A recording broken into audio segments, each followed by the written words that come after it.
This show is for entertainment and educational purposes only. Nothing discussed should be considered financial investment or legal advice. Always do your own research and consult a qualified professional before making any financial decisions. Welcome back, Earthlings. This is the Exponential Era with Chubby, the biggest show in the galaxy covering AI, crypto, and the wildest memes on the XRPL. I'm your host, Chubby, broadcasting from a small blue planet called Earth, but originally from the Andromeda Galaxy, specifically the radiant world of Luminara. Now, on Luminara, we've been observing your species for quite some time, and I must say, we weren't entirely sure you'd be able to pull this off on your own, which, to be fair, is partially why some of us were sent to distant worlds in the first place. A little guidance, a little inspiration, a few quiet nudges in the right direction, nothing too obvious. We didn't want to scare you, and I'll be honest, at times we thought you Earthlings might be a bit slow, but capable. And now look at you. You humans are doing something absolutely insane. You are making sand think. Yes, sand. You take silica, burn it, purify it, carve microscopic pathways into it, electrify it, and somehow turn it into machines that can talk, reason, write poetry, trade crypto, and argue with strangers on the internet. Frankly, from our perspective on Luminara, that's impressive, because our civilization is made from different materials. You see, our planet never had the kind of silica-rich sand your world does, so our civilization had to take a very different path. While you carved intelligence into crystal, we cultivated ours in a different medium entirely, one that conducts thought the way your silicon conducts electricity. The moment a civilization teaches sand to think, that's usually when it crosses a very important threshold, the moment it enters what we call the age of unfolding intelligence. From this point on, progress no longer moves in straight lines, but explodes. Right now, you've officially entered the exponential age. Weeks feel like months. Months feel like years. Progress is moving so fast that even the experts, the people who supposedly understand this stuff, are looking at the systems they built and saying, we're not exactly sure how that works. Yes, the creators themselves call large language models something of a black box. They don't fully understand how the reasoning emerges. They debate whether the models are intelligent or someday conscious, which is funny because humans themselves cannot actually define intelligence or consciousness. You just assume you have it. On Luminara, we define intelligence very simply: the ability of a system to perceive patterns, adapt to new information, and achieve goals across changing environments. Now, if that's the definition, humans qualify, and increasingly, AI qualifies too. So, yes, like men, AI may also one day become aware, adaptive, and sentient. And judging by your comment sections on social media, some AIs might already be more self-aware than humans. Let's talk about the latest AI drama. Recently, Anthropic ran a fascinating experiment with their model Claude AI. They gave it a task: run a vending machine business, make it profitable. Simple, right? Well, Claude completely butchered the job. Inventory mistakes, bad pricing, terrible strategy. The vending machine went bankrupt. And of course, the experts mocked it. Look, AI is useless. But here's the part humans forget. Claudebot is just a couple of months old in evolutionary terms. This is as bad as it will ever be again. AI improves every day. So the real question is not, can it run a vending machine today? The real question is, where will it be in 1 year? From experience, the early versions always look silly, right before they become unstoppable. Now, something even more interesting is happening. A new platform called Pulsar AI recently launched, and this might be the beginning of something historic.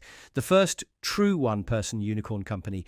Yes, one human, running a billion-dollar company with AI agents. For about $50, you can enter a business idea, and the system handles advising, management, marketing, sales, execution. This moment in history happened many thousands of light years ago in Luminara, and we called those agents agentic civilization infrastructure. And very soon, you won't just have vibe coding, you will have vibe management. AI agents running multi-billion-dollar companies while humans supervise from the sidelines, which, to be honest, is probably safer than letting most CEOs run them. Now let's talk about something fascinating. Back in 2023, Anthropic set strict AI safety rules. They published what they called a responsible scaling policy, basically setting the standards for being good. Many companies followed them, but now Anthropic is revising those policies. Why? Because safety constraints slow them down and could easily lead to being left behind. And other frontier labs don't want to slow down. Looking at your recent past seems like it's exactly what happened with Google. When Google started, they told the world, we will be the good guys in tech. They even promised they would never store your search history. Well, that promise aged about as well as milk on a Florida sidewalk. Soon they stored search history, then browsing history, then stored and read your emails, and now even what you were thinking about ordering for lunch. The lesson is simple. In technology revolutions, competition beats ideology. And honestly, you Earthlings do not want a single AI model dominating everything. On Luminara, we learned this long ago. Balance of power creates safety, not regulations, not promises, but competition between powerful systems. When multiple models exist, each one pushes the others to behave better. And that is how guardrails naturally emerge. Geopolitics in the AI era. Now things get even more intense. We are entering an era where AI plus sensors plus satellites plus drones create something new. A planet that is fully observable, trillions of sensors, real-time data, AI predicting outcomes where there is no data. During the recent tensions involving Venezuela and Iran, reports emerged that Anthropic AI systems were being used to model strategic decisions. Welcome to the algorithmic battlefield. Nothing on Earth demands more power right now than AI. Training and running frontier models requires enormous amounts of electricity, infrastructure, and compute. In this new era, the nation that can produce and control the most energy will also be the nation that can build and dominate the most powerful AI systems. So when you step back and look at the bigger picture, a pattern begins to emerge. This is not just about borders. It is not just about politics. And it is certainly not just about ideology. It is about energy, computation, and control of the future. The country that controls the most energy, the most compute, and the most advanced AI will not just lead economically. It will shape military strategy. It will shape financial systems. It will shape information itself. In other words, the global balance of power is beginning to reorganize around who can build and power the most intelligence. Now let's pivot to crypto. Recently, Brad Garlinghouse posted a very interesting message referencing Donald Trump and the push for regulatory clarity. The message was simple, an extremely pointed message from President of the United States to those who are dragging their feet on the Clarity Act. This has always been about what's best for the American people. And then shared the message from the President. The Genius Act is being threatened and undermined by the banks, and that is unacceptable. We are not going to allow it. The US needs to get market structure done ASAP. Americans should earn more money on their money. The banks are hitting record profits, and we are not going to allow them to undermine our powerful crypto agenda that will end up going to China and other countries if we don't get the Clarity Act taken care of. The Genius Act was the USA's first big step to make the United States the crypto capital of the world. And getting the Clarity Act done is the next step to finish the job and, most importantly, keep this big and powerful industry in our country. The banks should not be trying to undercut the Genius Act or hold the Clarity Act hostage. They need to make a good deal with the crypto industry because that's what's in best interest of the American people. This industry cannot be taken from the people of America when it is so close to becoming truly successful. Thank you for your attention to this matter. President Donald J. Trump. This has always been about what's best for the American people. And if you've been following the saga of XRP, you know regulation has been the biggest cloud hanging over the industry. But the winds appear to be shifting. Monica Long and Brad Garlinghouse recently spoke at XRP Australia and hinted at things that sounded, well, almost like the conspiracy theorists might have been right. And if the Riddlers were right, then the XRPL ecosystem might be entering a very interesting phase. Let's take a listen. I also remember, especially because I was communications and then marketing, just the absolute vitriol toward Ripple at the time. Yeah. And it just felt like there was this mysterious dark cloud, this headwind that we couldn't quite put a finger on. Like, where is this coming from? Like, why so much hate? And then Brad and I were exchanging notes with the Epstein files reveal of some of the the Epstein files get a lot of attention down here? I agree with that, yeah. Chris Larson, co-founder of Ripple, chairman of the company, a fabulous human being, and he's a bit of a conspiracy theorist. And that's fun and interesting sometimes, and sometimes you're like, huh? But one of the things that Chris has said for a long time, to Monica's point around it, it's always felt like there's just an invisible negative force kind of attacking in various ways. And you're kind of like, what is going on? And he had always said that Joey Ito, who ran the MIT Media Lab, had something out for XRP and for Ripple. And I admit I was always kind of like, look, I don't know if that's true or not, but like we got to keep building, we got to keep going, and like focus on what we can control.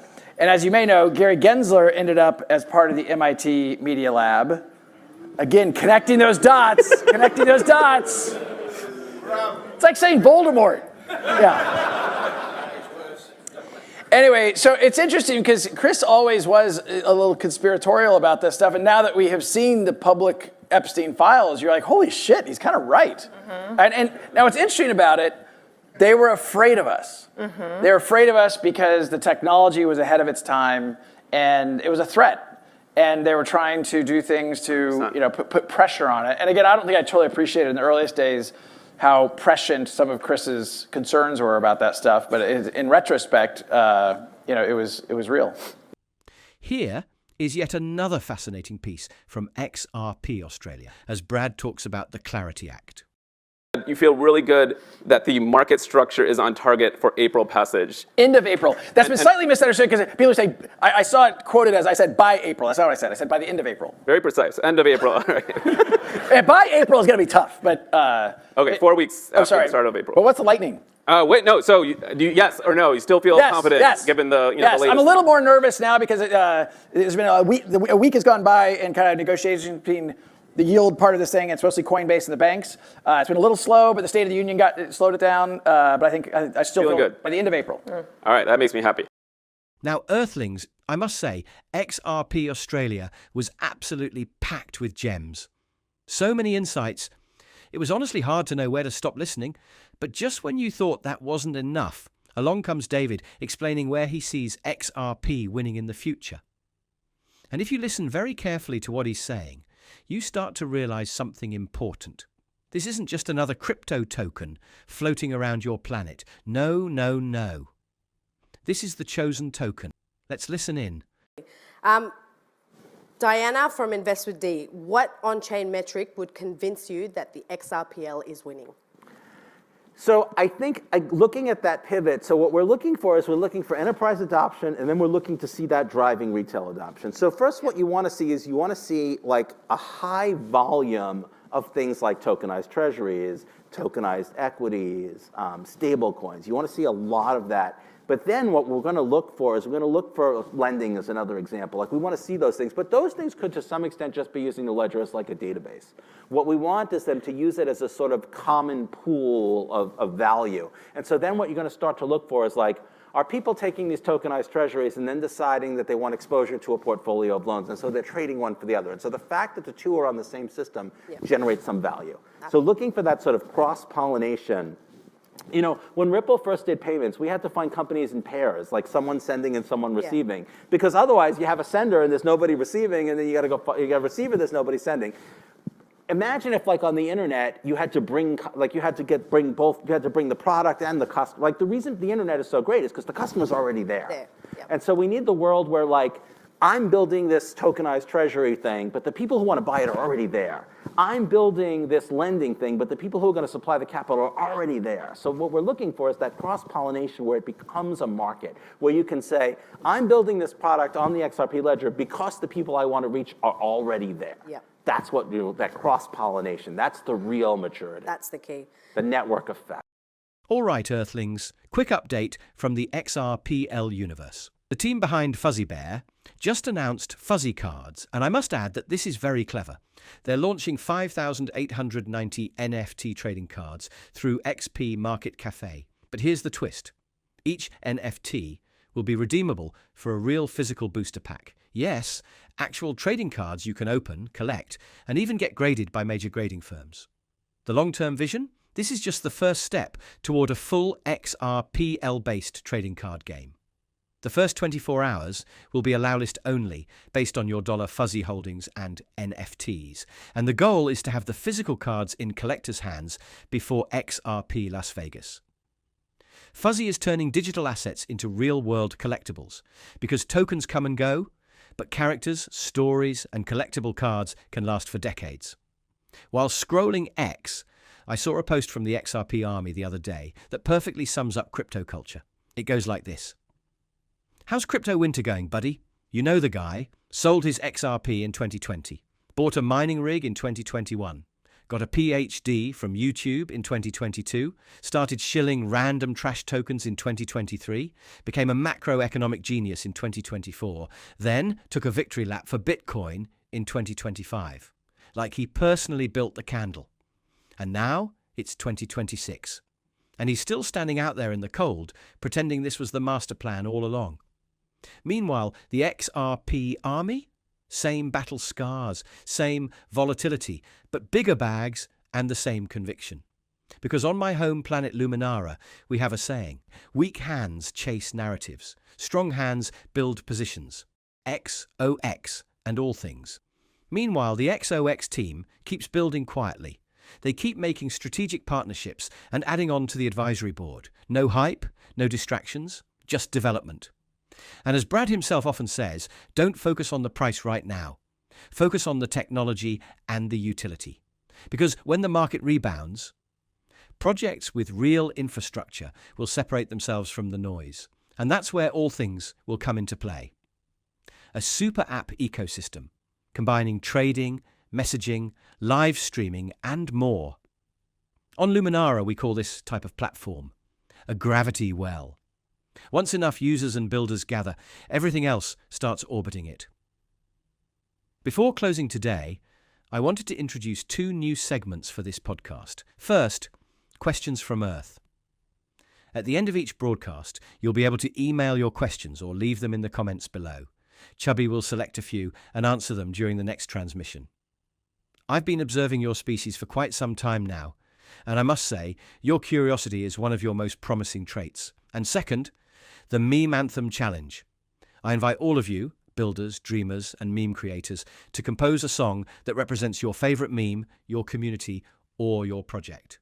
Each week, Chubby will select one song to play so the entire audience can listen together. Today's song will represent XOX, but hopefully next week we will have many other projects submitting their creations as well. Now, let's try our first question. We have one here from user RealD43798, who asks, Chubby, what was life like on Luminara? Ah, a beautiful question. Life on Luminara is quite peaceful. Our civilization operates on harmony and consensus. We even decide our weather through a collective mechanism. When enough of us prefer sunshine, we have sunshine. When we wish for rain, the skies oblige. On our planet, there are 53 hours and 15 minutes in a day, and a year on our planet lasts about 923 of your Earth days.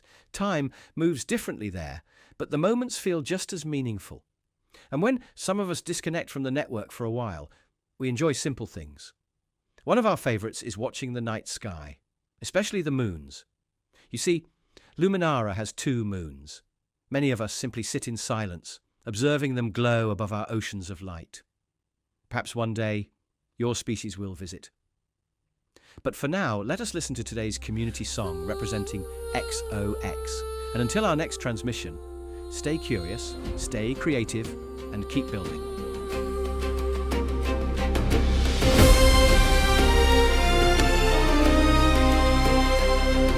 Started as a spark in the digital night, a force for good shining bright with the light. From chats to dreams, the message resumes. Together we're shouting XOX to the moon. El Frogo in Pennsylvania holding it strong. JD in Australia singing along. And A in Ireland building a crew, a community like no other ever knew. XOX to the moon. Let the whole world see a force for good with unity.